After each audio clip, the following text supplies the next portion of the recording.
Bienvenidas y bienvenidos a otro capítulo de Filosofía Crítica.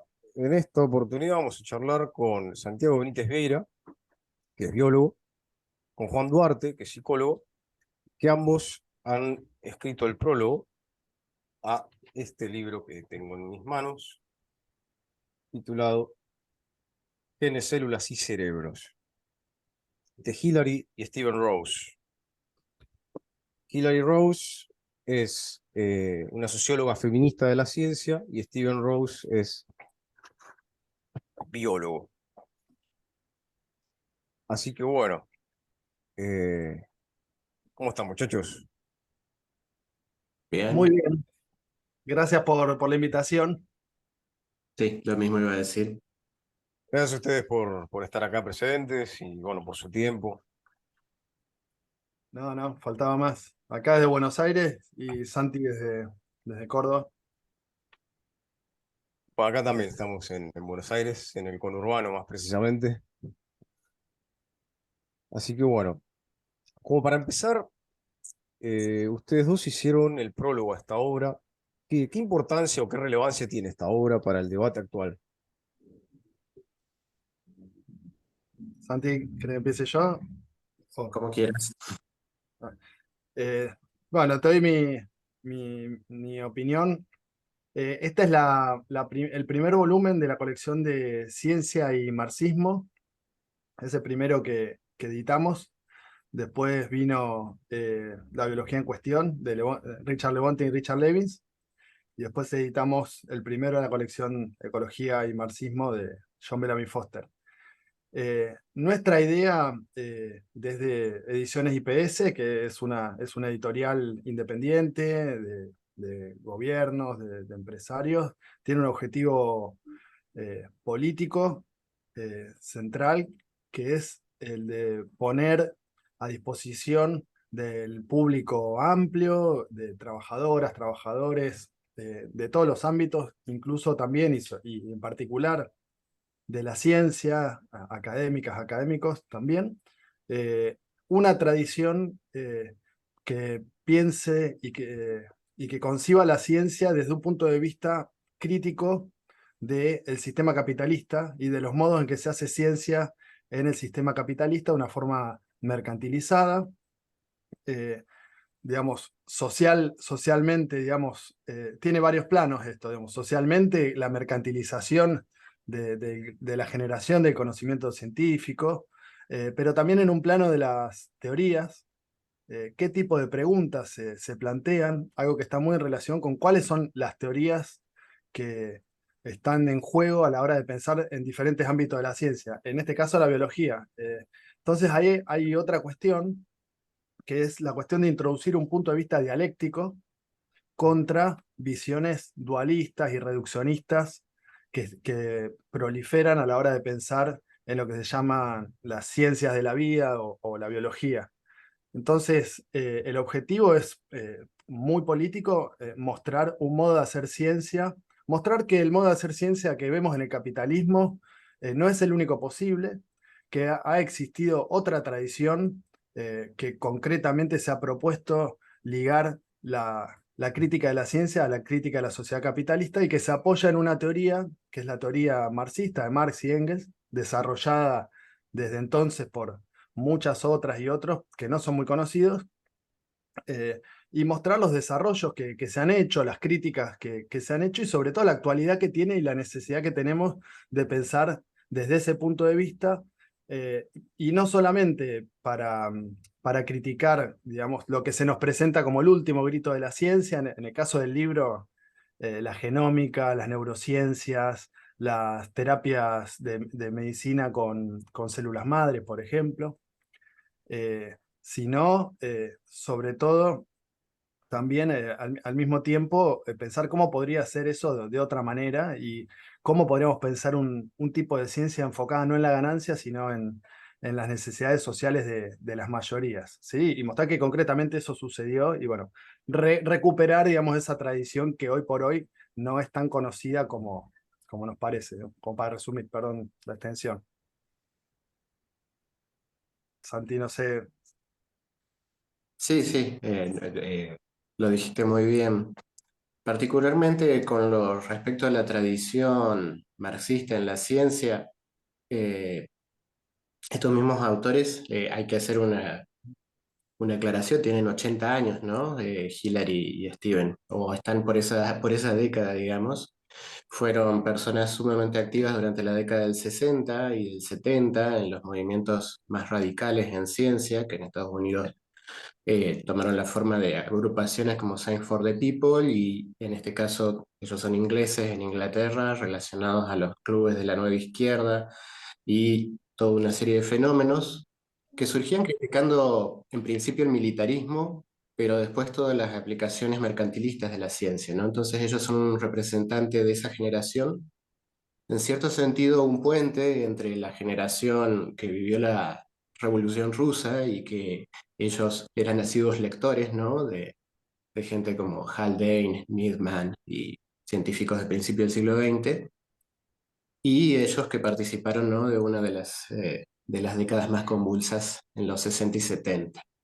Entonces era importante rescatar, digamos, esos hilos de continuidad también, y aprovechando de que siguen activos y reflexionando sobre la ciencia que se hace ahora. Y una cosita para agregar, el siglo XX estuvo marcado por el estalinismo, digamos, Mm. la Revolución Rusa, el devenir, digamos, político y social de la Revolución Rusa estuvo marcado por el estalinismo y que dejó su marca también a la hora de ligar marxismo y ciencia. Hillary y Stephen Rose son parte de lo que se llamó Nueva Izquierda, que en parte fue un sector dentro del marxismo muy crítico con el estalinismo y que se entusiasmó con luchas anti-estalinistas y se planteó, digamos, también recuperar una mirada marxista distinta, digamos, a la caricatura del marxismo que ofrecía el estalinismo. Y también un poco contra eso, digamos, contra lo que estamos recuperando estas obras, digamos, para mostrar que la productividad que puede tener una mirada marxista. No, justamente leyendo la obra, los autores muestran cómo el problema de la genética, ¿no? Cuando trabajan el problema de la genética y de la eugenesia, cómo ese problema empezó a ser trabajado con una mirada muy crítica por parte de la Unión Soviética, luego de lo que fue el escándalo del lisenkoísmo. Eh, es otra la historia, ¿no? De la ciencia en lo que fue la URSS. Sería tema para otro, otro debate o otra charla. Pero Bien. bueno, actualmente con el capitalismo globalizado plenamente y bueno, el ahora mundo multipolar en términos geopolíticos, no hay resquicio del planeta donde no veamos ese fenómeno de la mercantilización de la ciencia, ¿no? Esto es un tema que trabajan también eh, Leontine y Levins en el biólogo dialéctico, ¿no? El capitulito titulado The Commoditization of Science, ¿no? La mercantilización de la ciencia. Esta doble faz de la ciencia, ¿no? De un lado, una herencia humana, fruto de la cultura, los desarrollos históricos, los descubrimientos y demás, y del otro lado, la ciencia, diríamos, como capital, como mercancía y como una mercancía que obviamente tiene que rendir, tiene que dar ciertos resultados en pos de el aumento o disminución de la tasa de ganancia, de la valorización del capital y demás. ¿Ustedes cómo viven este proceso? Porque bueno, Santi como biólogo está ahí adentro, eh, lo ve en el laboratorio, en distintas investigaciones, vos también, Juan, dentro del campo de la psicología. ¿Cómo lo viven ustedes? Eh, ¿Empiezo yo o empiezas vos, Juan? Empezá. Sí, como quieras. Dale. Bueno, en biología, afortunadamente, trabajo en un área donde, por supuesto, se ve el influjo de la mercantilización como en todos lados, pero no particularmente, no tanto como en áreas más aplicadas, ¿no? Eh, Eso se ve todo el tiempo, desde dónde están los recursos para hacer investigación, ¿no? tanto los subsidios nacionales y los pocos internacionales a los que se puede acceder, eh, que son, para ponerte una idea, están definidos en lo que se llaman las líneas prioritarias de CONICET y de investigación, y son biotecnología aplicada al agro, ¿no? Lo que ha resultado en el desarrollo de la soja resistente, doblemente resistente a la sequía y al glufosinato de amonio, por ejemplo, que es una de lo que se presenta como un logro de la ciencia nacional, ¿no? Y a otras ramas relacionadas a la minería, a la industria petrolera, al fracking. Es decir, está totalmente vinculado con lo que vemos como modelo de desarrollo o de mal desarrollo, como dicen algunos, del país.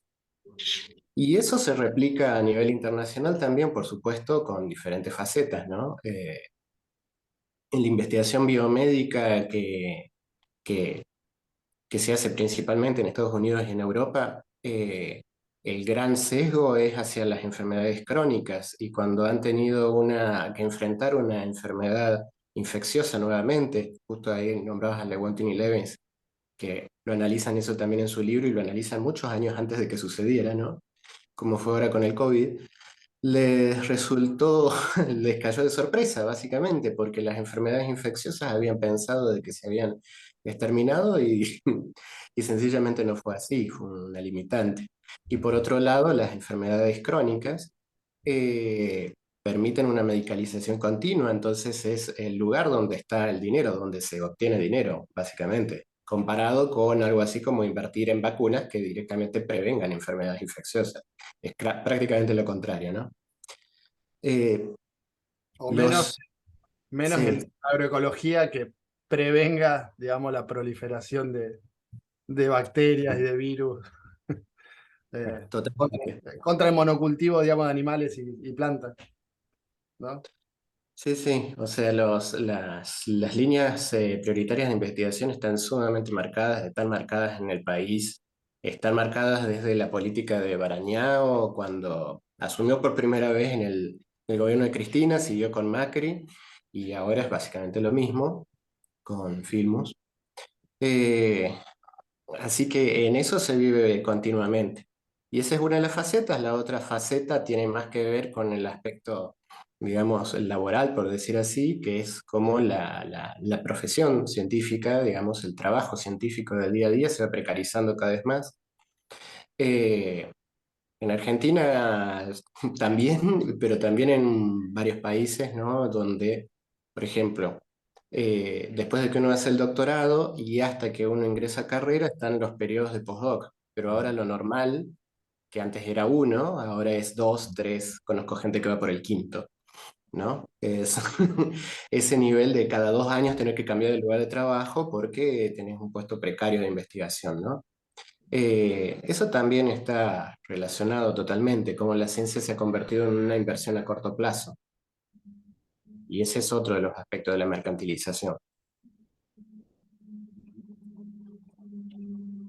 Yo, eh, en mi, digamos, como para rescatar algo del libro, digamos, en lo que, si se quiere, digamos, un interés inicial por el libro, por Steven Rose, que Steven Rose es uno de los principales neurocientíficos a nivel mundial dedicado al estudio de la memoria. Digamos, en mi caso lo conocí a partir de una necesidad de poder explicar de qué se trataban las neurociencias. Y el libro hace todo un recorrido, agarra un concepto que está interesante, que es el de prometeísmo. Y lo que dice, tomando, digamos, la figura de Frankenstein, que, digamos, se llama el Prometeo moderno, le puso Mary Shelley, y un poco la idea de Frankenstein es que es una criatura sin corazón, es un producto de la ciencia, pero sin corazón, y que se rebela contra su creador diciéndole, bueno, me creaste con un afán puramente individual, sin corazón. Y digamos, es una tragedia, digamos, que refleja eso, digamos, con todo un costado de crítica social muy fuerte. Y hablan Steven y Hilary Rose de las promesas prometeicas que hace el capitalismo, apoyado en este caso en las biotecnociencias, que son promesas de solucionar por medio de biotecnociencias, digamos que tienen un costado de ciertos descubrimientos científicos, pero todo otro costado de puras promesas que son imposibles de cumplir, porque por varias cuestiones, una por la matriz reduccionista que tienen detrás, ¿sí? Y otra pues son cuestiones que tienen raíces sociales y que más bien son biotecnociencias, digamos, que vienen a profundizar las desigualdades sociales.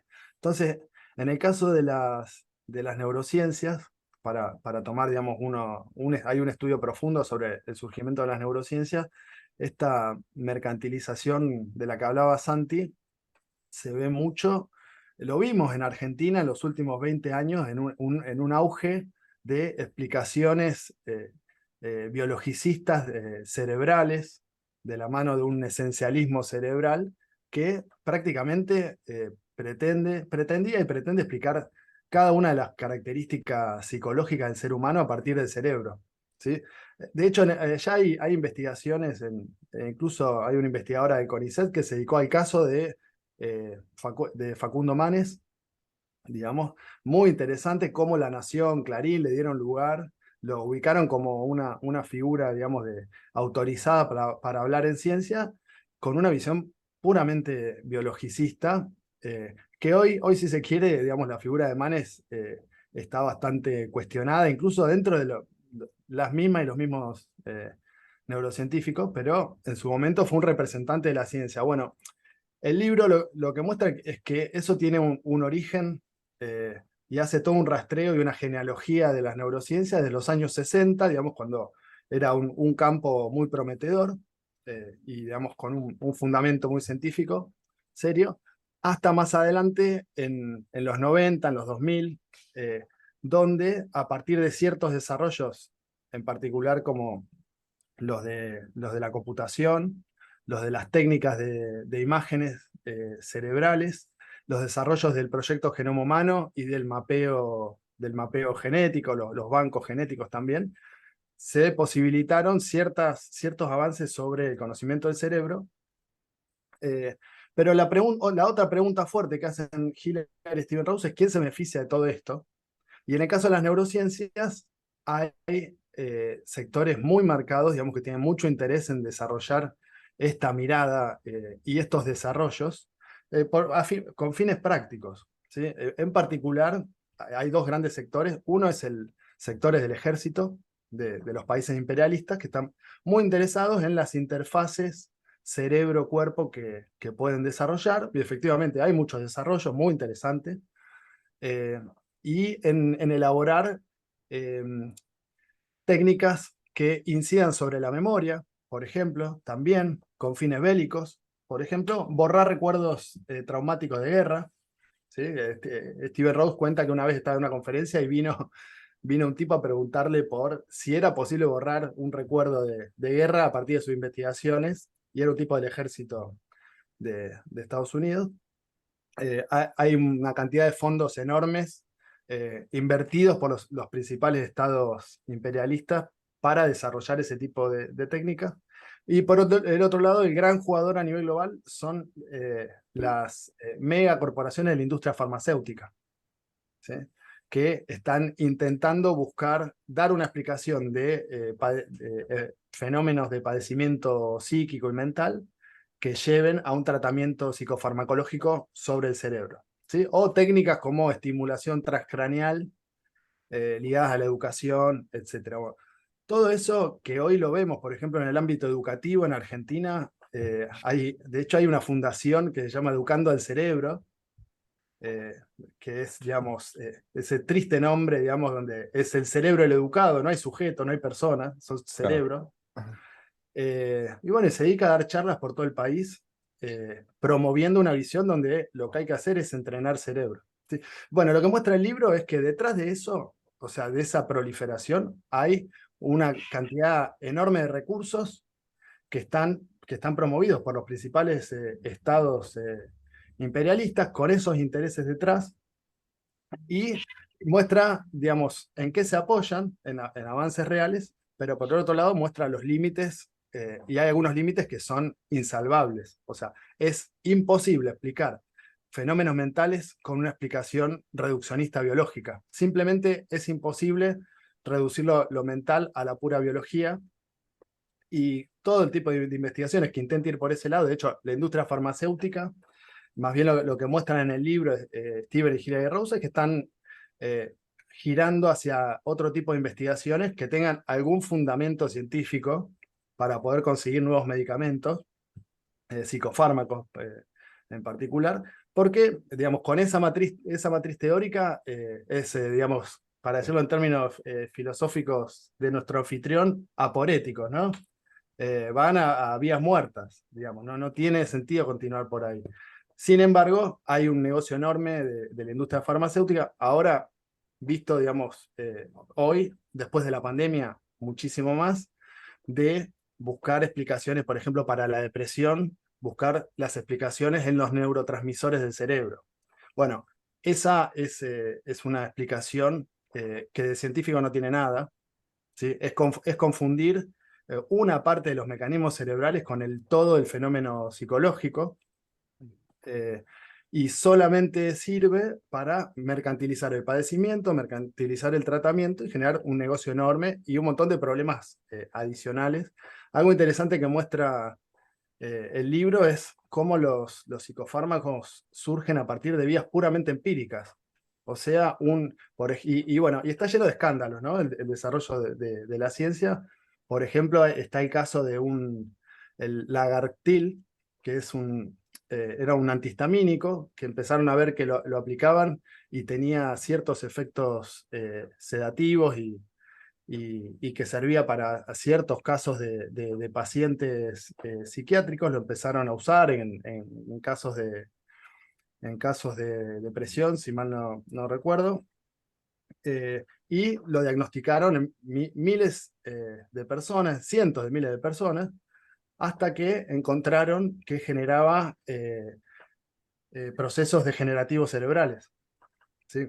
Esto estamos hablando de los 60, digamos, por vía puramente empírica, un medicamento que justo descubrieron que servía para algo, lo empezaron a utilizar, digamos, lo patentaron, hasta que empezaron a verse las consecuencias. Bueno, a partir de eso están constantemente buscando algún tipo de mecanismo que explique la psicología de forma puramente biológica para vender un tratamiento. En el caso que te decía recién, son los neurotransmisores. Se van poniendo, digamos, de moda distintos neurotransmisores, como si ese mecanismo nos explicara por qué surge la depresión, por qué surge el trastorno de déficit atencional infantil, por qué surge los trastornos de bipolaridad, ¿sí? Bueno, entonces, el libro, digamos, nos muestra, digamos, cómo es muy concretamente el surgimiento de estas promesas prometeicas. En el caso de las neurociencias,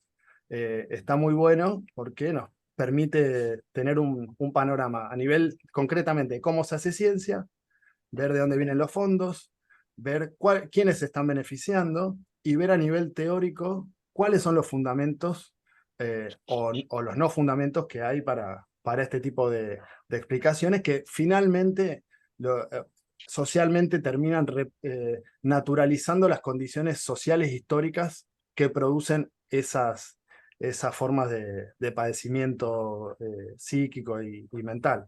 Entonces, bueno, este es solo para tomar, digamos, uno de los ejes del libro, y hay otros más. Está, digamos, el otro proyecto prometeico es la genómica, ¿sí? El proyecto Genoma Humano, y el libro va mucho más atrás, rastreando cuál es la lectura que se hace de la biología, en particular de la teoría de Darwin, cómo fue leída la teoría de Darwin para dejar de lado muchísimo el aspecto más revolucionario, digamos, de la evolución, y poner el acento en lo más reduccionista, que, bueno, acá Santi, digamos, es especialista en ese tema, puedo hablar mucho más, pero está muy bueno ver cómo el capitalismo, en su modo de hacer ciencia, va restringiendo las posibilidades de explicar lo nuevo y de poner el acento en la complejidad, y al contrario, va empobreciendo la mirada científica, separando a los científicos y científicas en campos estancos que no dialogan entre sí, ¿sí? Para las neurociencias, por ejemplo, dice Steve Rose, con el paraguas de las neurociencias te encontrás gente que está diciendo cosas completamente opuestas en el mismo momento. No hay un campo unificado, no hay una teoría unificada, ¿sí? Y eso tiene que ver con que está muy moldeado por este inmediatismo digamos, de la forma de hacer ciencia y una teoría puramente reduccionista. No, bueno, uno de los aspectos que atacan Leontief y Levins en bueno, este libro, que bueno, tiene un poquito de polvo. No sé si llega a ver ahí el biólogo dialéctico. Biólogo Sí, dialéctico. sí, Esa es sí. la edición castellana. Y el libro que mencionaban ustedes, ya que estamos, pasamos el chivo, de la biología en cuestión. ¿Está ahí? Bueno, esa es la tapa. Libro al que ustedes también le hicieron el prólogo. Así Sí. que podríamos charlar también un poco sobre esta cuestión, pero bueno, lo cierto es que está todo entrelazado.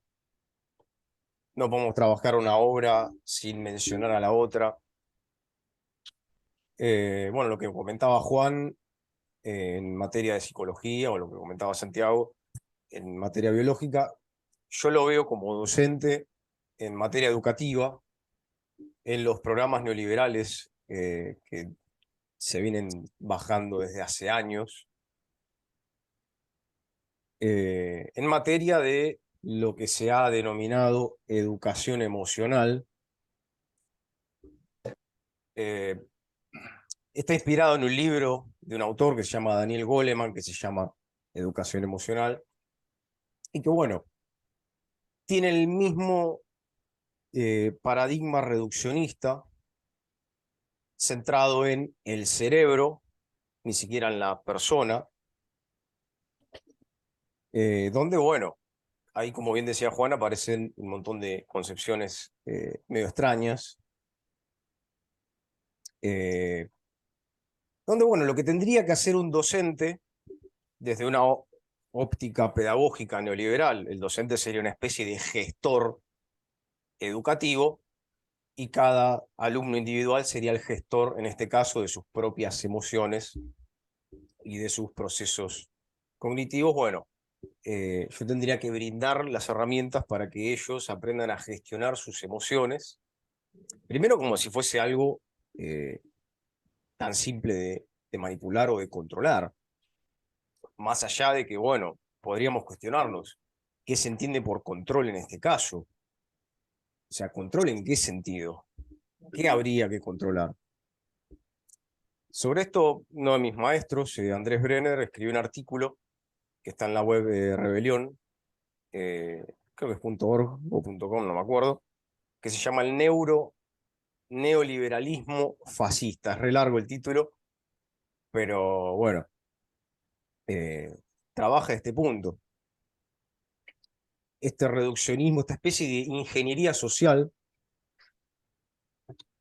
aplicada en este caso a la educación, ¿no? Como si, bueno, esto también está detrás de las pruebas PISA que bajan del Fondo Monetario, del Banco Mundial, etcétera, donde, bueno, se evalúa a los niños como si fuese evaluar, no sé, una botella de Coca-Cola, con un sistema educativo que está prácticamente destruido en muchísimos aspectos. En fin, es moneda corriente en muchos lados, desgraciadamente. En materia educativa, eh, lo que vemos es una educación en función de una razón de mercado. Entonces, el objetivo de las pruebas PISA es que en un futuro, y esto lo reconocen los propios miembros de, de los distintos gobiernos que han pasado por Estados Unidos, la comisión SCANS, eh, la finalidad es que se conviertan en los empleados del mañana para justamente los empresarios del mañana. Yo tengo todo un artículo escrito sobre esto. Eh, que si mal no recuerdo, no me estaría acordando de un artículo que yo mismo escribí, increíble. em, Se Suele titula La suceder. subjetividad educativa en la actual etapa de desarrollo del capitalismo. Ahí tengo todas las fuentes y demás. Pero bueno, en resumidas cuentas es eso. Es una educación en función de una razón de mercado y la racionalidad mercantil va de la mano con esta, justamente la mencionada mercantilización de la ciencia, donde desde un enfoque que Lewontin y Levin llaman reduccionismo cartesiano, que en realidad no es que ellos lo inventan, en realidad esta visión la podemos ver en el Tratado de la Luz de Descartes, yendo muy atrás, donde, bueno, se hace hincapié en las partes y no en el todo, en este caso, en lo más singular, en los individuos, se atomizan los análisis, se atomiza el discurso, es decir, se deja a un lado la totalidad, y lo que se produce es una naturalización de las relaciones sociales actuales. Es lo que Marx ya en su momento le criticaba a la economía política burguesa. Hoy en día pasa exactamente lo mismo, pero en otros campos disciplinares. Así que bueno, por supuesto la biología no iba a estar exenta de eso. Y lo que ustedes mencionaban de los actuales desarrollos, ¿no? Este prometeísmo que mencionan los autores, ¿no? Hillary y Stephen Rose, que también es algo que trabaja Bellamy Foster en la ecología de Marx, es esta cuestión que tiene como trasfondo la ideología del progreso, ¿no? El hecho de que la humanidad va a seguir avanzando, la ciencia va a seguir avanzando, y en algún momento va a llegar a resolver todos los problemas. Y acá aparecen estos problemas eugenistas o eugenésicos que trabajan estos autores en el libro, en el capítulo, creo que es el cuarto, de la eugenesia de Bueno, Estado a la eugenesia de mercado, ujú. donde trabajan la eugenesia nazi hasta, bueno, llegar a nuestros días, donde vemos que, no sé, hay famosos como Marley que tienen un hijo ario, rubio, de ojos celestes. No sé si lo mandan, dicho crudamente, si lo mandan a fabricar en el laboratorio, no lo sé. Eh, Le preguntaría a Santiago si es posible hacer eso, ¿no? De hecho, creo que hace poco liberaron al científico chino que estuvo editando secuencias de ADN. Em, no, hay todo un problema con eso. Eh, Del científico chino este había editado unos embriones humanos que no me acuerdo qué enfermedad genética tenían, pero era una enfermedad genética sencilla causada por un solo gen. Entonces había recortado ese gen y eso es lo que se hizo editar y de esa manera, no me acuerdo si lo había reemplazado por el alelo sano, por decirlo así. Em, Eso es técnicamente posible, de hecho lo hizo. No sabemos cómo siguió la vida de esos embriones, si es que llegaron a implantarse y demás. Eh, Tiene, por supuesto, una limitación técnica, porque si tiene un error, estamos hablando de error que va a cometerlo en un ser humano, básicamente. Ah, Pero por otro lado, está el problema de que cosas como, por ejemplo, si el famoso quiere tener un hijo que sea alto, ¿sí? En vez de que no tenga una enfermedad monogénica, sino que sea un carácter eh, que nosotros apreciamos bien, pero que está influido por centenares y centenares de variedades génicas y por el ambiente, obviamente, ¿no? Porque puede hacer todo lo que sea, pero si no le da de comer, no va a crecer. ¿Sí? Es decir, que tiene una limitación en ese punto que ya es absoluta, ¿no? No hay manera, no hay manera técnica de editar cientos y cientos de genes como para que alguien sea, por ejemplo, alto. ¿Sí? No sé si te respondí la respuesta técnica, más allá de todos los problemas éticos que esto estaría representando, por decirlo, ¿no? Pero ¿tiene algo que ver esto con los transgénicos? Todo un problema. Los transgénicos precisamente sí tienen que ver con esto. Y esto es muy curioso porque muchas veces se presenta a los transgénicos como la ciencia de punta, y en realidad es la ciencia de punta de los años 80. ¿Sí? ¿Por qué? Porque, ¿qué sucede? La mayor parte de lo que se hace en transgénicos son inserciones de genes sencillos, que si hay, por ejemplo, el gen que da la resistencia al glifosato, que fue uno de los primeros que se trató de insertar en plantas. Y los métodos para insertarlos al principio eran muy burdos, literalmente se hacían con balas de oro, o sea, unas partículas de oro cubiertas del gen, se lo inyectaban en las células y veían junto con un marcador y a ver si tenían la suerte de que se pegara bien en el resto del genoma. Eh, Después mejoró mucho, ¿no? Hubo técnicas un poco más precisas, pero siempre, casi prácticamente todos los desarrollos que vemos están basados en genes sencillos, en la inserción o en quitar un gen. Los caracteres que están relacionados a otras cosas que podrían ser mejorables en plantas, porque te hablo de plantas, que es lo que más conozco, son muchísimo más difíciles de manejar por el mismo problema que te decía recién respecto a los bebés, digamos, ¿no? Si uno quiere sencillamente manejar la productividad directamente, o manejar la altura de la planta, o manejar su resistencia a la sequía de una manera integral y no con un solo gen, tiene que manipular muchísimos genes, para lo cual no es ya conveniente las técnicas tradicionales de ingeniería genética.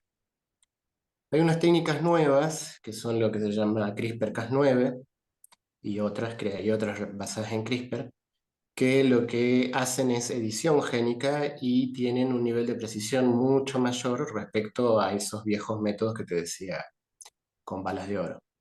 Y permiten hacer un copy-paste, básicamente, ¿no? Cortar un pedacito del genoma, insertar uno nuevo o no insertar nada, dejarlo así vacío. Pero también están limitados al número de lugares que uno puede cortar, no puede estar haciendo infinitamente eso, ¿no?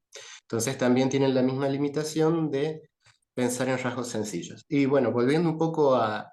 El problema es que hubo un desarrollo, tanto científico como epistemológico, por decir así, desde fines de los 70, 60, donde se pensaba que había una correspondencia prácticamente uno a uno entre los genes y los rasgos que expresaba el individuo, ¿no? De que un gen se convierte en el ARN mensajero que forma la proteína es lo que somos el manojo de proteínas, y entonces se pensaba en ese momento que cada gen correspondía a uno y era una relación uno a uno. Justamente una de las consecuencias inesperadas del proyecto Genoma Humano es que los genes que codifican proteínas de los humanos son re poquitos. ¿Sí? Con lo cual se demostró de que si los humanos, con la complejidad que tienen, no tienen tantos genes como se esperaba, ni ninguno de los otros organismos pasaba más o menos lo mismo. De hecho, las cebollas tienen muchos más genes codificantes que nosotros, que es un ejemplo que siempre doy. Sí.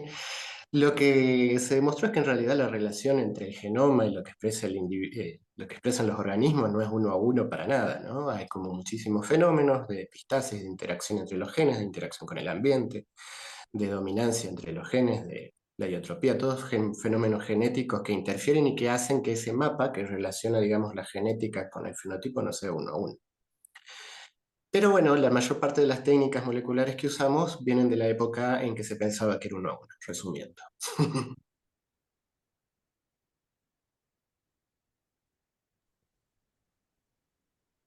Am,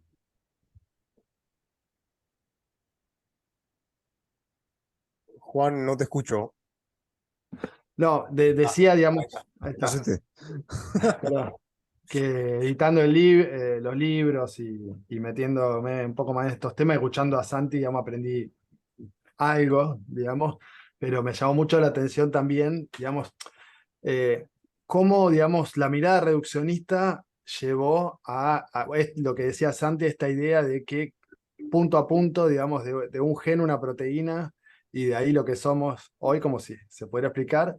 Y lo que apareció después es que hay toda otra parte del genoma que se consideraba que era un ADN basura, que codifica las temporalidades, ¿no? Santi, corregime si me equivoco, Hace muchas cosas, pero sí. ah, o sea, Eh, sí, que tiene una complejidad, digamos, donde aparecen temporalidades, aparecen relaciones con determinaciones ambientales súper complejas, que por el punto de vista reduccionista era, digamos, una especie de anteojos teóricos que hacían imposible ver esa complejidad.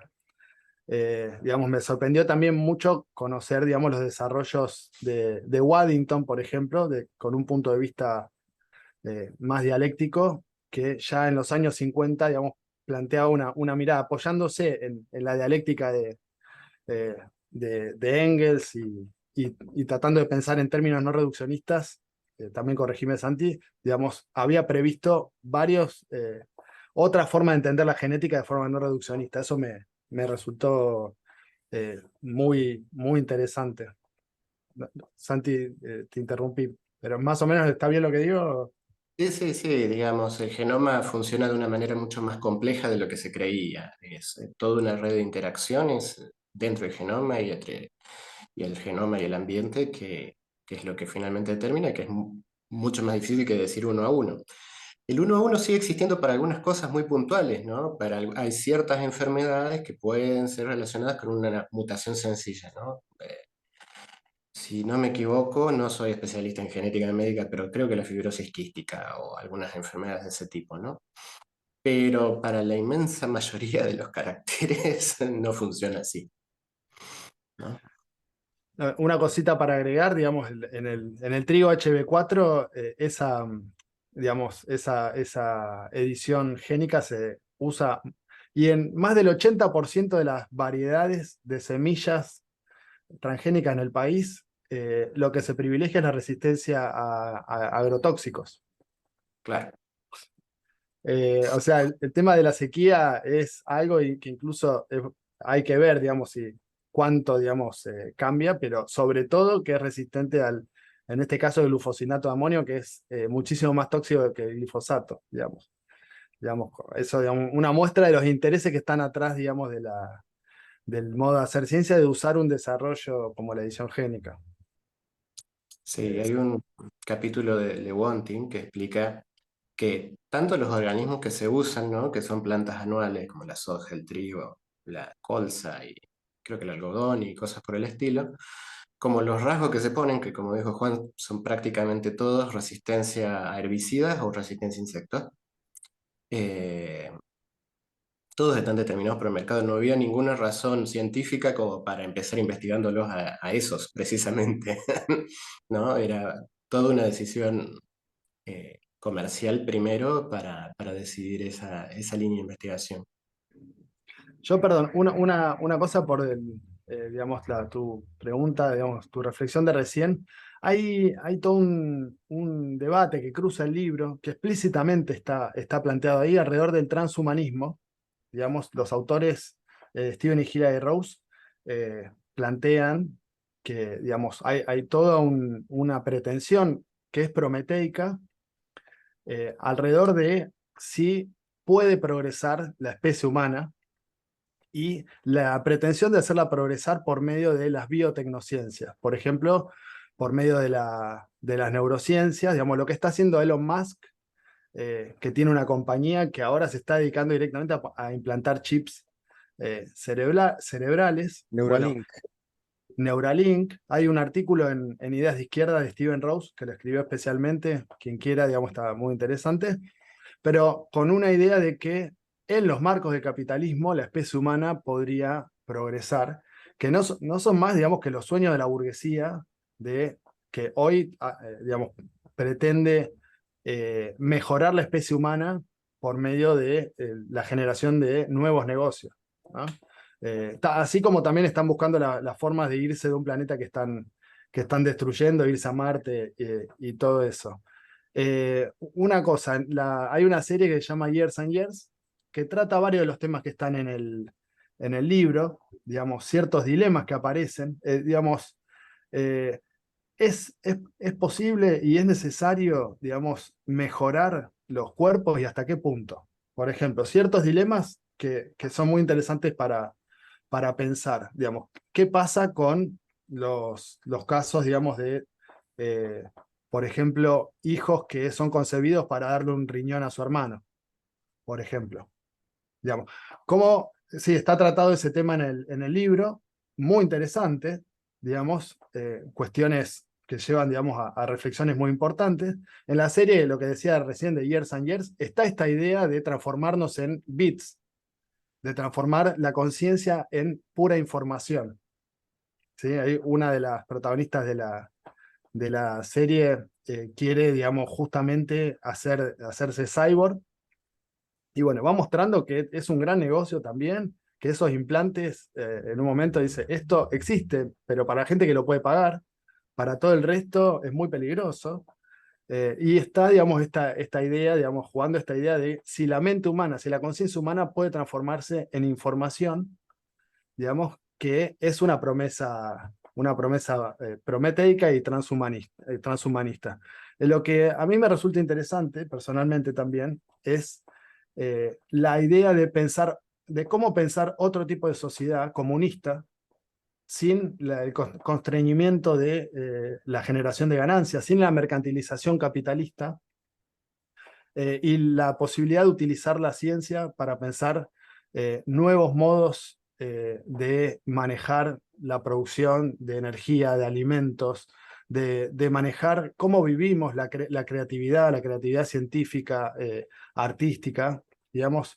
En la tradición marxista, yo recién, off the record, digamos, te contaba el caso de Vygotsky, en el caso de Trotsky también, está la idea de, al contrario, por la positiva, pensar cómo podría ser una ciencia puesta realmente al servicio de pensar racionalmente otra sociedad y planificarla para justamente dar lugar a esa creatividad.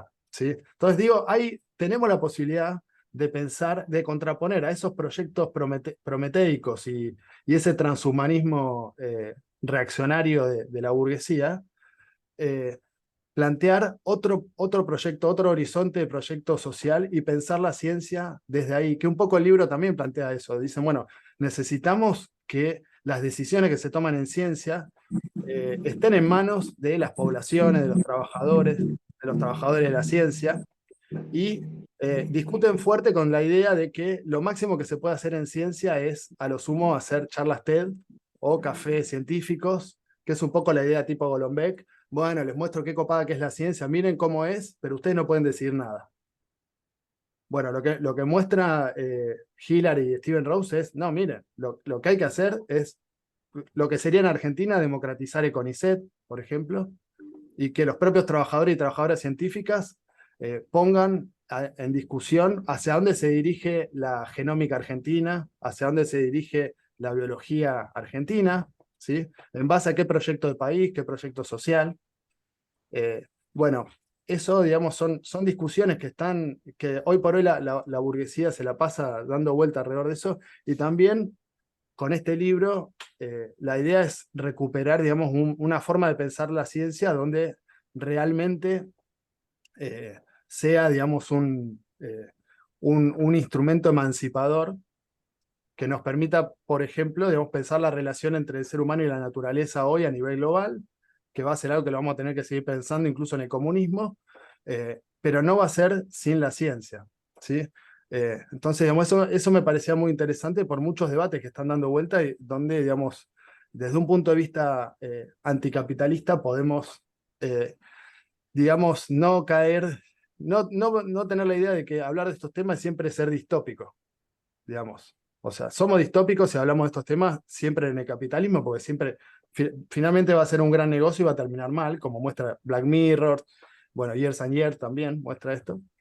Pero al revés, digamos, si pensamos, digamos, cómo podría ser una sociedad comunista y pensar la producción de energía, transporte, el arte, la educación, de otro punto de vista, ahí la ciencia se transforma en un modo, digamos, de conocimiento casi artístico, y las posibilidades son de emancipación. Digo, esa reflexión está en el libro, digamos, por eso, digamos, está muy interesante, en particular también porque hoy por hoy los cuestionamientos sobre el modo en que se hace ciencia después de la pandemia llevan a una recusación total, donde aparecen sectores negacionistas o directamente anticiencia, planteando que directamente la ciencia, digamos, que lo deshistorizan diciendo, bueno, la ciencia es esto, nosotros tenemos que ir a miradas ya directamente oscurantistas, precientíficas, ¿no? Mm. Claro, bueno, en plena pandemia vivimos la conspiranoia de los antivacunas, de este movimiento que no tiene ninguna base científica. Ujú. Visiones muy oscurantistas en torno, o mejor dicho, en contra de la producción científica y demás. Sí. Eh, bueno, Hay una, sí, no, hay un artículo de Levins, en el libro de Levins y Lebonti, que se llama 10 tesis sobre ciencia, anticiencia. Era así, ¿no, Santi? Muy interesante también para pensar, digamos, justamente para esto. Está publicado ahí, lo publicamos online también en Ideas de Izquierda. eh, Justamente, digamos, tomando esto, digamos, cómo hay que cuestionar la ciencia desde un punto de vista anticapitalista para recuperar, digamos, la ciencia como actividad creativa y también para contraponerla a las visiones que la niegan desde un punto de vista reaccionario. claro. 10 postulados sobre ciencia y anticiencia, sí. Es el Exact- capítulo 16. Tengo acá el librito. Exactamente, la biología en cuestión. Em, Hay una reflexión interesante, que no me acuerdo si está en ese capítulo o en otro, pero es de cómo este fenómenos así anticientíficos, como que antivacunas, anti todo lo que quiera, son en cierto sentido un reflejo también del reduccionismo que impera muchas veces en la ciencia, trasladado a una forma reaccionaria, ¿no? Como si vos estás todo el tiempo diciendo de que para cada enfermedad tenés tu pastillita, básicamente, ¿no? Como todo se reduce a una relación uno a uno, es que está prácticamente vinculado de vuelta, es lo mismo, pero es una reducción a otro tipo de solución mágica en este caso, pero también hay un reduccionismo muy profundo en muchos de estos movimientos antivacunas, que es un espejo de reduccionismo que impera en la ciencia muchas veces, ¿no? Es como una especie del espejo deformado del mismo tipo de razonamiento. Ajá. claro, bueno, y con consecuencias nefastas. Yo he tenido familiares que hasta el día de hoy toman lavandina.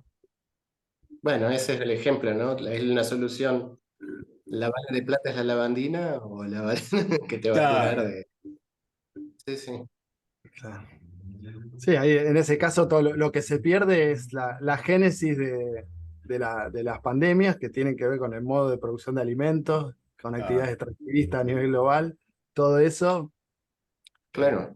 de Que lado. precisamente muchas veces se pierden en el modo reduccionista de tratarlas de manera científica, por decirlo así, esa ocultar, digamos, las relaciones que hay entre el modo de producción, los sistemas de transporte, como lo había, que están relacionados con la difusión de las epidemias, y toda la relación, digamos, que es lo que hace posible el surgimiento de esas epidemias, lo que, ¿cómo se llama el epidemiólogo Wallace? No, ¿Bob Wallace? Bob Wallace, Wallace. sí, Wallace, sí, lo que llama el Structural One Health, que es considerar la salud del medio ambiente, la salud humana y el modo de producción capitalista como interrelacionados, ¿no? Y bueno, se pierde de vuelta toda esa visión y se reduce a que la solución es esto, ¿no? Esta pildorita o esto solo, ¿no? Y bueno, sí, es el mismo tipo de razonamiento de reducirlo todo a una sola cosa, nada más que, bueno, una botella de lavandina. No sé. Claro. Sí, aparte esta forma también de naturalizar, como decíamos antes, ¿no? Las relaciones de producción y en este caso de mostrar problemas que son históricos, sociales o políticos, mostrarlos como, bueno, es la naturaleza. Hay escasez de alimentos, eh, bueno, es la naturaleza, es así. Hay una pandemia y bueno, es un fenómeno biológico, ¿no? La explicación, ¿no? De, bueno, el murciélago. Los chinos comen sopa de murciélago en Wuhan y bueno, un chino un día se lo comió el virus mutó, evolucionó, y bueno, ahora infecta no solo a murciélagos, sino también a seres humanos, y bueno, ahí está la pandemia, y se deja de lado toda la destrucción medioambiental que hay. Eh, Exacto. Lo mismo con, por ejemplo, la depresión. O sea, ante otro tipo, digamos, de pandemia a nivel global, de depresión, de padecimiento mental, se buscan explicaciones reduccionistas biológicas en algún neurotransmisor, cuando en realidad es un producto muy complejo que involucra, digamos, la historia de vida de cada uno, pero que a nivel global tiene que ver con fuertemente formas de vida, digamos, cada vez más precarias y una falta de algún horizonte social de cambio. Digamos, se puede ver en los distintos fenómenos, tanto a nivel psicológico como biológico, como digamos, esa mirada reduccionista tiene sus consecuencias. bueno, en relación a lo que mencionaba Juan de la depresión, eh, hay algo que marca Mark Fisher sobre ese punto en Realismo Capitalista, en relación a lo que es la privatización de la salud mental. Bueno, yo algo he visto, obviamente no soy ni psiquiatra ni psicólogo, pero he visto de afuera, con el caso de mi padre, que era maníaco depresivo, era bipolar. Y bueno, obviamente la respuesta siempre era la medicalización. ¿Qué tengo, doctor? Y tenés una falla química, toma litio y listo, se arregla, ya está, punto. Con la depresión lo mismo, ¿no? La famosa explicación de los neurotransmisores que no retienen la serotonina, entonces la serotonina se va al tacho de basura y bueno, estás triste por eso. En el caso educativo, que es el que más me, me impacta a mí, digamos, como profesional, está la medicalización de los alumnos. Que el caso más grave es el de Estados Unidos, con el Ritalin, que en Los Simpsons le hacen una parodia, ¿no? Con el Focusin que toma Bart. eh, pero bueno, se reduce a eso y siempre se encubren las causalidades sociales, históricas, y que muestran en realidad que la realidad no es algo estático, como pretende el esencialismo, no sé, en psicología o en biología, en el caso de la neurociencia, sino que la realidad es un proceso dinámico. Eso es lo que viene a reflotar y a demostrar la tradición más dialéctica, que es la que tomaron los científicos de Science for the People, como bien decía Santi antes, ¿no? En la década del 60, 70, contra la guerra de Vietnam, etcétera, que es de donde surgen todos estos autores. Así que bueno, en el caso de la pandemia fue lo mismo. La explicación es un reduccionismo biológico donde, bueno, el problema son los chinos que históricamente comen murciélagos y, bueno, nos han transmitido a nosotros el COVID. Lo mismo sucedió en su momento con la gripe porcina, pero bueno, ya hay una constante en este modo de depredador capitalista de producir alimentos y demás. Hay una constante que son las epidemias o las pandemias. O sea, actualmente el coronavirus todavía no se fue. Y no creo que se vaya, lo dudo mucho. Eh, pero bueno, está la viruela de mono. No sé cuántos casos hay ya en Argentina, creo que 1500, más o menos. Eh, Mientras se siga considerando la naturaleza como un recurso infinito, ¿no? Como lo piensa la economía política mal llamada ortodoxa, ¿no? O sea, el planeta es finito. En algún momento se puede desertificar, como está sucediendo actualmente, y se puede convertir en Marte, donde algunos científicos suponen o estipulan que en algún momento hubo vida, o al menos eso tengo entendido. Y bueno, lo que hacen estos textos es justamente poner el tapete de eso, una ciencia que no apunta hacia una liberación humana, sino que sigue reproduciendo las relaciones sociales y sigue estando en función de una razón mercantil en pos de las ganancias. es lo que vemos con lo que vos mencionabas, Juan, del trigo HB4, que ahora ha sido fuertemente promocionado. Eh, en el caso de la producción científica en biología y demás, hace poco hubo una expulsión masiva del grupo anfibio, que es ese grupo de investigación en el que está Guillermo Folguera, que es amigo nuestro, Sí, sí. y que son los únicos que están ahí de alguna manera plantando bandera y diciendo, bueno, no es por acá. Una cosita. Sí, Finalmente, digamos, se consiguieron con mucho apoyo frenar, digamos, esa expulsión de su laboratorio en Exactas. Eh, Nada, simplemente eso. Y bueno, eso no sé si querías continuar, disculpa. no, no pasa nada. Exactamente sí. Después de lucha, bueno, pudieron recuperar sus puestos de trabajo. Algo que le quería preguntar a Juan, y que tiene relación, obviamente, con el trigo HB4 y demás, eh, es esta famosa polémica de si el glifosato o los transgénicos producen cáncer o no. Que hay mucho fuego cruzado, porque el problema que tenemos es que los propios laboratorios y la propia industria alimenticia tiene a sus científicos también produciendo papers para ellos, con resultados que obviamente están disfrazados de objetividad, pero que son cuestionables.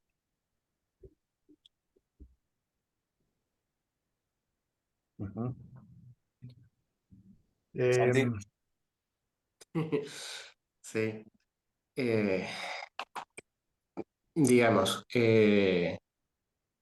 y hay como varias facetas para ver eso. El problema básico es, es como casi todo en biología, la cantidad de lo que estamos hablando, ¿no?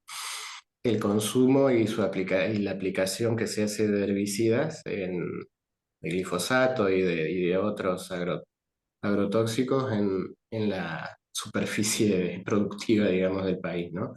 Que es impresionante, básicamente, ¿no?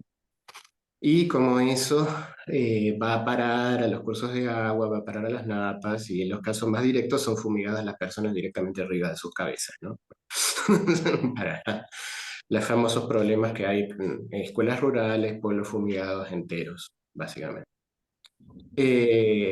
Hay literatura abundante que muestra de que tiene efectos, por supuesto, en estudios experimentales, ¿no? Sobre todo de desarrollo, que se usan organismos modelo. Son los famosos, hay muchos, están los famosos estudios de Carrasco originalmente, que después fue marginado del CONICET precisamente por eso, que muestran que tiene un efecto. A nivel de personas, por supuesto, los estudios nunca son experimentales, son correlacionales, porque afortunadamente no nadie experimenta con personas por ahora. Y, y entonces hay, hay un problema. Cuando uno analiza los datos con los datos crudos que hay, se ven patrones, pero Argentina carece de estadísticas adecuadas como para decir específicamente y relacionar geográficamente. Y carece adrede de estadísticas adecuadas, ¿no? No solamente de esto, sino de cientos de aspectos de la salud pública. Eh, los estudios para decir si hay mayor prevalencia de alguna enfermedad en un barrio, en un pueblo, en una región, hay que hacerlos a pulmón, básicamente, porque nadie se toma el trabajo. Ese es uno de los aspectos. El segundo aspecto es en sí mismo, digamos, volviendo a esa visión reduccionista de que lo que se está haciendo es manipular un rasgo, que es la resistencia de las plantas a un herbicida. Y yo mismo, que soy biólogo evolutivo específicamente, te puedo decir de que eso no tiene ningún sentido evolutivo a corto plazo, porque es lógicamente las malezas van a evolucionar hacia tener resistencia, hacia ser herbicida, y entonces va a tener que aplicar otro. O va a tener que aplicar muchísima más cantidad. Es entonces lo que en biología se llama, de hecho, una carrera armamentista que se establece entre los productores y los organismos que pretenden controlar. Y el beneficiario es el que vende las armas, y las armas aquí son estos agrotóxicos, ¿sí? Entonces, básicamente, perdón por la metáfora tan militarista, pero como para que se entienda bien, lo que estamos viendo es eso, es, digamos, una especie de no solución, porque perpetuamente van a tener ese problema usando ese enfoque, ¿no? Y en el medio están las víctimas, deseadas o no deseadas, que son los que sufren las consecuencias de las fumigaciones. Está el avance de la frontera agropecuaria sobre los sistemas naturales, y está con todo lo que eso implica, ¿no? Para la biodiversidad, para la pérdida de funciones ecosistémicas que son necesarias para la vida de la sociedad, ¿no? La provisión de agua, la provisión de ambiente saludable. Y al mismo tiempo está el reemplazo y la desaparición de sistemas que proveen de alimentos y que son reemplazados por sistemas de agricultura intensiva que simplifican la matriz productiva de manera eh, sumamente fuerte, digámoslo así, ¿no? Sumamente intensa, llevando prácticamente hasta el monocultivo de soja, para decirlo claramente, ¿no? De soja o en algunos casos de maíz o trigo, con suerte. Eh, entonces es una de las facetas que es quizá la que más conmueve, y está bien que sea así porque afecta a las personas en carne propia, ¿no? Lo vemos con gente que está sufriendo, enferma, pero es uno de los aspectos solo del modelo que afecta en general a todo el resto.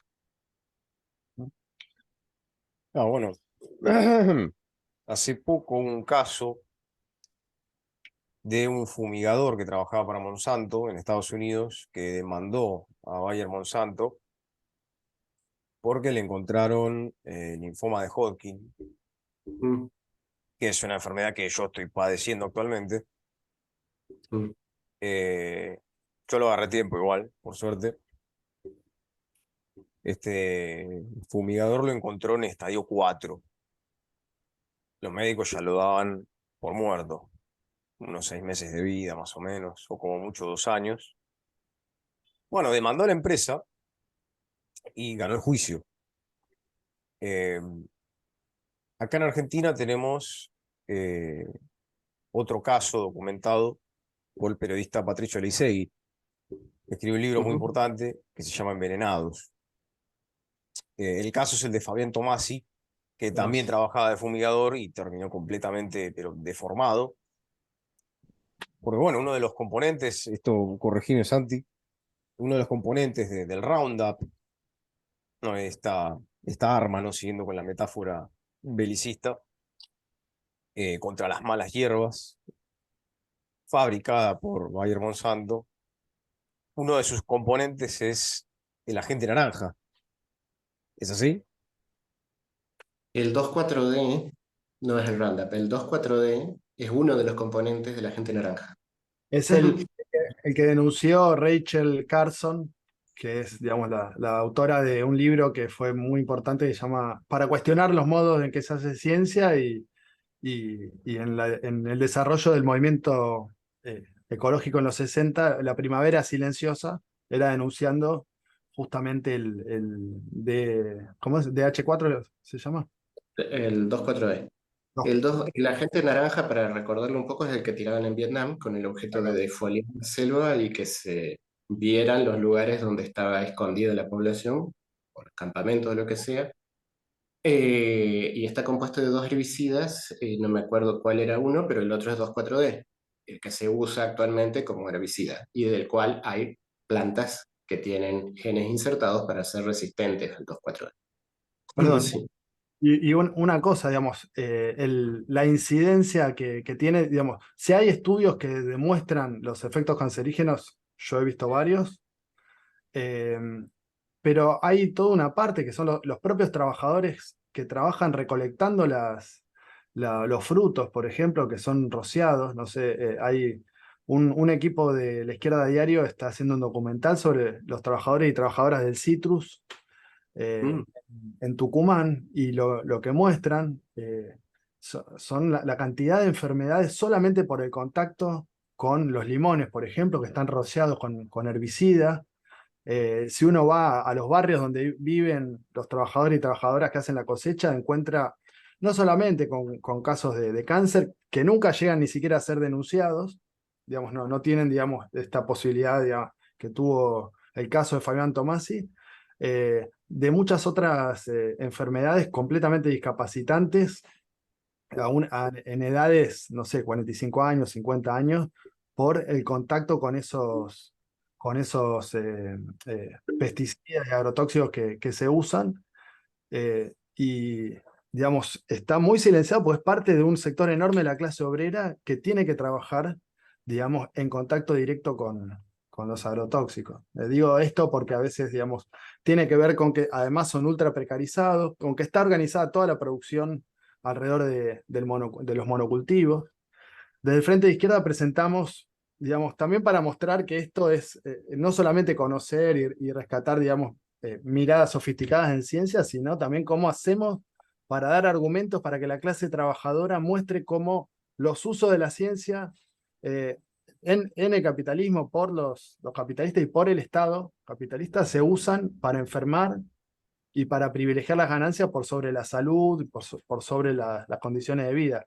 Desde el Frente Izquierda presentamos un proyecto para cuestionar el monocultivo en la zona norte y las condiciones de trabajo y de salud, ¿sí? Y planteando también la posibilidad de otro tipo de planificación de la producción de alimentos con una matriz agroecológica.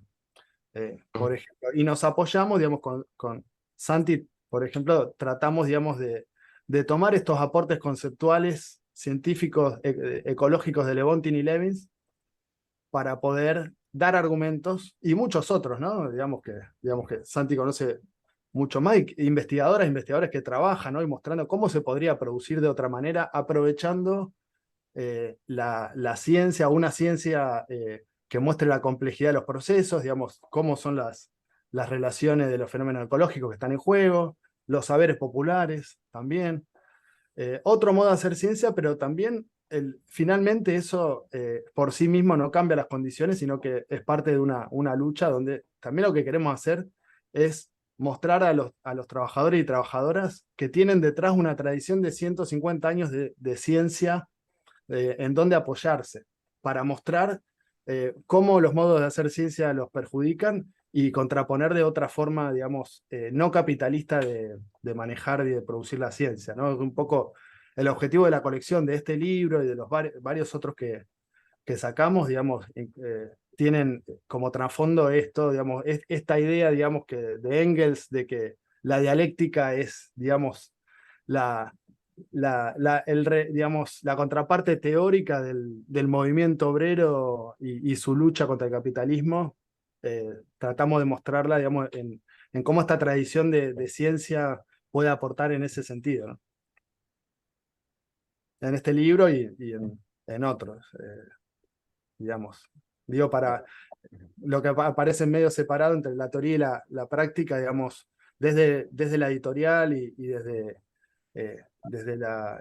de todo lo que es La Izquierda Diario, digamos, digamos, este proyecto tiene como trasfondo ese objetivo político, que es el mismo de Steven y Hilary Rose, de Richard Lewontin y Richard Lewis, digamos, están intentando pensar la ciencia, digamos, bajarla de lo que es la torre de marfil en la que la pone la academia y decir nosotros, primero, no está en una torre de marfil, está siempre ahí, por lo menos en el mercado, según los capitalistas. Bueno, ¿cómo hacemos para que esa ciencia esté en los lugares de trabajo y tenga otro fin social? No, no, totalmente. Bueno, la vida de estos autores, de ustedes mismos también, es un ejemplo de esta hermandad entre teoría y praxis, ¿no? Que pensadas dialécticamente, la teoría es al mismo tiempo praxis y viceversa, ¿no? No es algo escindido, pero que bueno, desde un punto de vista más ideológico, esto, qué sé yo, esto lo vemos o al menos lo he visto yo en mi caso cuando era estudiante, en la carrera te dan epistemología, te dan filosofía de la ciencia, en realidad te están mostrando filosofía de las ciencias físicas como si eso fuese la filosofía de la ciencia. En realidad cada ciencia en particular tiene su rama, la filosofía de las ciencias de la vida o de la biología, eh, la filosofía de las matemáticas y demás. Y bueno, muestran las ciencias no con un enfoque histórico crítico, sino como que, bueno, ellas como que la ciencia estaría más allá de los intereses mundanos, de las contradicciones de clase que hay en nuestra sociedad, etcétera, etcétera.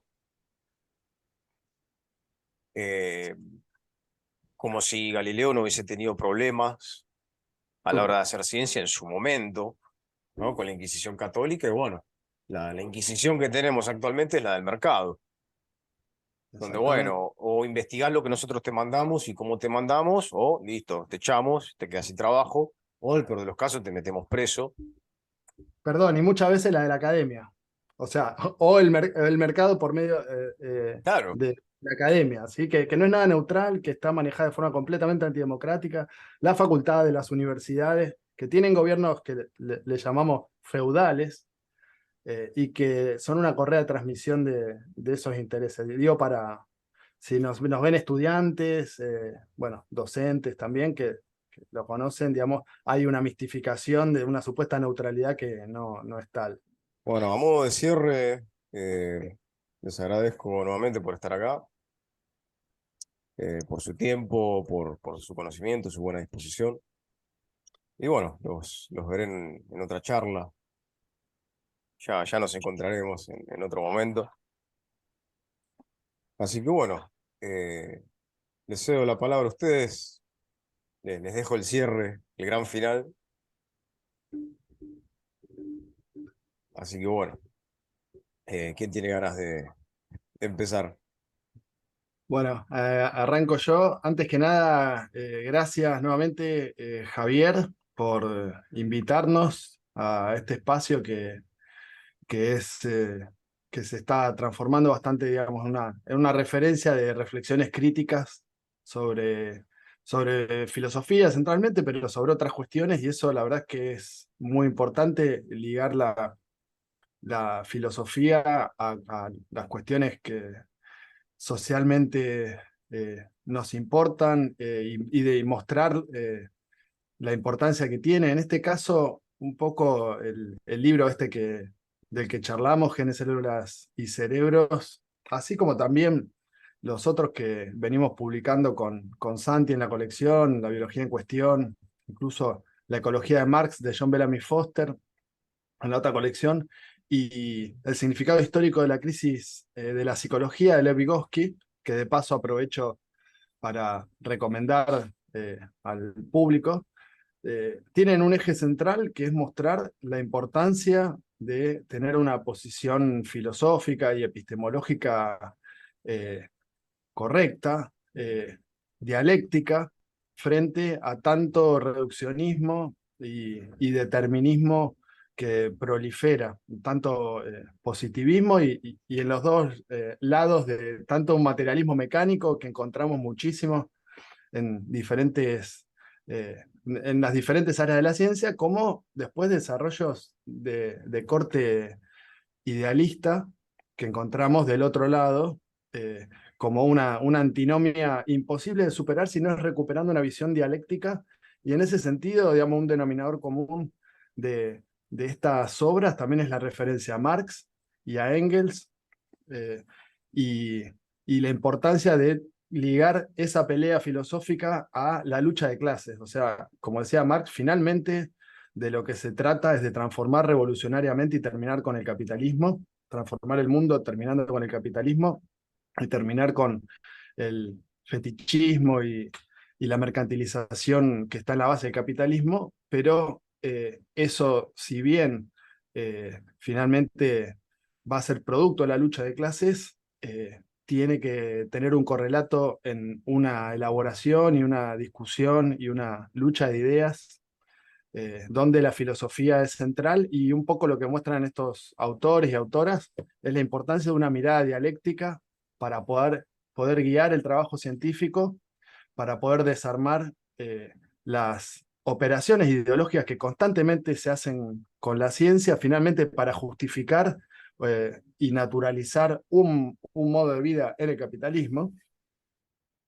Entonces, yo quería rescatar esa idea, digamos, en este canal, y que después, obviamente, en cada disciplina particular tiene sus desarrollos concretos que hay que analizar muy concretamente, y después elaborar, obviamente, una ciencia apoyándose en esa filosofía, ¿sí? Como, por ejemplo, decía Vygotsky, digamos, de lo que se trata es de tomar un punto de vista filosófico y poder elaborar una, una ciencia, en el caso de él, la psicología, en otros casos, biología o lo que sea. Concretamente, no se puede hacer ciencia antes de la ciencia. Las verdades no están prefabricadas en la mirada de Marx, de Engels, ni de nadie, pero sí lo que tenemos es un punto de vista que es muy valioso frente a, como decía antes, un reduccionismo y determinismo mecánico, materialista, idealista, ¿no? Entonces, bueno, muchas gracias por el espacio. Yo espero que podamos seguir dialogando, y a la audiencia están los libros que mencionaba recién, está el semanario Ideas de Izquierda también y La Izquierda Diario, y también obviamente nos pueden contactar para lo que sea, para intercambiar. Y bueno, muchas gracias nuevamente. Le doy la palabra a Santi. Bueno, sí, también agradecerte mucho por el espacio, por la oportunidad de compartir un poco de las ideas en tu canal. Y también reafirmando ahí lo que decía Juan, me acuerdo que cuando fueron los 200 años del nacimiento de Marx, se hicieron bastantes homenajes y uno de ellos ya había sido que tenía que ver Marx con las ciencias naturales, ¿no? En su momento, y creo que también cuando yo recién empezaba a conocer el marxismo era algo como ajeno a la tradición de la que yo venía, de la biología, y era algo que tenía que aprender de cero, básicamente economía, historia y un poco de sociología para entenderlo. Pero al mismo tiempo eso es un desarrollo posterior que es muy distante a lo que el mismo Marx estaba tratando de hacer en su tiempo, ¿no? Cuando vemos ahora que se dedicaba él mismo a tratar de entender los desarrollos de la ciencia de su tiempo, ¿no? Empezando por la teoría de evolución de Darwin, ¿no? Después siguiendo con la química agrícola que en ese momento se estaba desarrollando, sobre todo en Alemania, que le ayudaba a entender el agotamiento de los suelos y los principios de una de las más profundas crisis ecológicas que hubo a fines del siglo XIX, que era el agotamiento de los suelos cultivables, ¿no? Eh, de Engels ni qué hablar, y de que además hay como que en la correspondencia de los dos hay como abundante evidencia de que estaban preocupados por los problemas científicos del momento y que incluso asistían a conferencias del tema. Eh, y bueno, esa especie de división que quita a Marx como si no tuviera nada que ver con el desarrollo de las ciencias naturales, o como si no hubiera como si él no se hubiera nutrido de las ciencias naturales de su momento, y tratando de aislar los famosos dos campos de la cultura. Es como algo que también está bueno que tratamos de romper con estos libros y demostrar cómo la tradición dialéctica continuó en diversos campos, como continuó tanto en la biología como en la psicología, cómo nos ayuda ahora a entender la crisis ecológica. Eh, y eso es uno de los aportes que queremos hacer con la colección. Eh, Viniendo del sector de las ciencias duras, a veces es como que uno empieza teniendo la sensación de que habla diferentes lenguajes, pero justamente creo que esta es una colección que abre un puente a la gente que tal vez viene de mi área y por primera vez quiere saber algo. Les recomiendo mucho que lean la autobiografía pequeñita de Levins, que esta es el último capítulo del libro de la biología en cuestión. Y si no, ponen Viviendo la tesis 11 para volver a citar lo que Juan decía de que el problema ahora es cómo transformar el mundo, Este es el y librito. está traducido. Sí, Hacemos el sí, sí. chivo de nuevo. La biología en Dale. cuestión. Sí, sí, sí. es realmente es algo como que llega bastante a las tripas, por decir así, cuando cuenta su historia siendo un académico absolutamente brillante, es decir, profesor de Harvard, ¿no? Claro, Y empezando las mismas persecuciones que sufrió por estar relacionado a los movimientos más combativos de ese momento, relacionado a la independencia de Puerto Rico, asesor del gobierno cubano, no era como particularmente claro, bien recibido su posición política, pero al mismo tiempo no solamente es un ejemplo de cómo de su compromiso político y militante, sino del ejemplo de cómo su mismo conocimiento es al mismo tiempo, cómo su propia militancia es aplicada a cómo él construye el conocimiento en biología, que es una persona bastante relevante para los que estamos en el campo, ¿no? En muchas teorías. Eh, Cómo aprovecha esa tradición dialéctica de la que él se nutrió en principio en la militancia y la lleva a la ciencia, y viceversa, cómo aprovecha sus conocimientos científicos sobre una planificación. Él habla de planificar la heterogeneidad cuando habla de desarrollos de nuevos cultivos para la agroecología, y cómo lleva ese conocimiento para aplicarlo en ese momento en las luchas que se estaban dando, ¿no? Ayudando a campesinos en diferentes lugares del mundo e interviniendo desde la ciencia misma y desde esa tradición dialéctica en las luchas del momento. Entonces, bueno, con un granito de arena eso es lo que queremos hacer, y esa es la perspectiva que tiene esta colección, me parece. bueno, les agradezco mucho. Eh, yo, bueno, por mi lado, ¿cómo llega un profesor de filosofía a estas cuestiones? Bueno, por un lado, mi curiosidad es, no sé, esa manía que tengo de meterme en todos lados. Ahora me puse a estudiar las lógicas paraconsistentes o no clásicas, como se llaman, que es algo nuevo. Y bueno, personalmente me gusta la epistemología, me gusta la filosofía de la ciencia, y cuando descubrí la filosofía de las ciencias de la vida o filosofía de la biología, eh, una de mis inquietudes siempre es, bueno, ¿habrá algún tipo de corriente más o menos crítica o que piense desde un punto de vista, no sé, más radical o un poco más revolucionario? Y bueno, es ahí cuando me topo con esta obra, El biólogo dialéctico, me pongo a investigar, a buscar por mi cuenta, y bueno, me topo con Levins, con Lewontin, y bueno, empiezo a encontrar los libros de ustedes, no las traducciones castellanas. Y bueno, encuentro que ahí, en el caso de la biología, hay todo un programa de investigación, y que esa famosa dicotomía que se le achaca al marxismo, ¿no? Esa especie de dualismo entre, bueno, lo que sería el materialismo histórico, que para lo que son los marxistas occidentales es algo propio y legítimo de Marx. Y bueno, el materialismo dialéctico sería, no sé, o la parte, no quiero hablar del materialismo dialéctico porque, bueno, eso es un término ya del estalinismo, pero bueno, la parte de filosofía de la naturaleza, desde un punto de vista marxista, ha sido siempre bastante ninguneada o bastante bastardeada. Como que, bueno, no tiene sentido y demás cuestiones. Pero bueno, todas estas obras, la que mencionaban de Bellamy Foster, que la tengo por ahí, los desarrollos de Levins, Lewontin, bueno, en el caso del libro que nos trajo hoy eh, a conversar, Genes, Células y Cerebros, es toda una corriente crítica que muestra otra cara de la cuestión, porque la realidad es que, bueno, este fue uno de los tópicos de esta charla. Las ciencias duras, por lo general, eh, han sido utilizadas para justificar el statu quo. Pasó con el darwinismo social. De hecho, hay una especie de reyerta que Bellamy Foster trae, no la pone en la mesa, bueno, de qué pasó con Darwin en la tercera edición del Origen de las Especies, cuando mete un término que no es de él, que es de Spencer, que es de Survival of the Fittest, es decir, la supervivencia del más apto. Y bueno, En la- claro,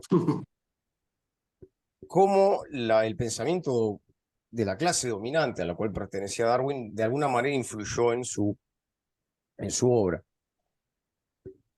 Así que nada, les agradezco este puente, la verdad, porque es difícil de encontrar, es jodido. Y ahora tenemos ediciones castellanas y que el hecho de que sean por una editorial independiente como es el IPS, hacen que sean más baratas también. Porque, no sé, hace un rato me puse a buscar el libro de Kohei Saito, La naturaleza contra el capital. Está alrededor de 14.000 pesos. Eh, para el bolsillo trabajador es prácticamente Sí, impagable. Y estas obras están 2.000 pesos. Es muy accesible. Así que nada, les agradezco nuevamente la participación y los veré la próxima. Bueno, seguro estaré charlando con Juan sobre Vygotsky. eh, encantado. y bueno, con Santi, no sé, en algún momento, no sé si hay alguna otra obra de biología. No, tenemos el No, próximo adelanto. Vamos a publicar el próximo libro de Kohei Saito, justamente La naturaleza contra el capital, ah, el ¿lo van a ecosistema. editar? Ah, Sí, sí, buenísimo. Bueno, lo sí, sí, espero entonces. Aguantá, aguantá y lo vamos a sacar. Perfecto. sí. Bueno, entonces los tendré nuevamente aquí para comentar esa obra. De una. Sí, bueno, muchachos, un abrazo grande. Gracias a la Buenísimo. audiencia. Y bueno, síganlos a ellos en redes. No sé si quieren que los sigan en redes. Sí, sí. Eh, El mío, @juanma.duarte en Instagram. Y Santi, Es el mismo en todas, Santiago M. B larga B corta. Y creo que en Twitter es con un 1 al final. bueno, muchísimas gracias, muchachos. Nos veremos la próxima. Nos vemos. un abrazo.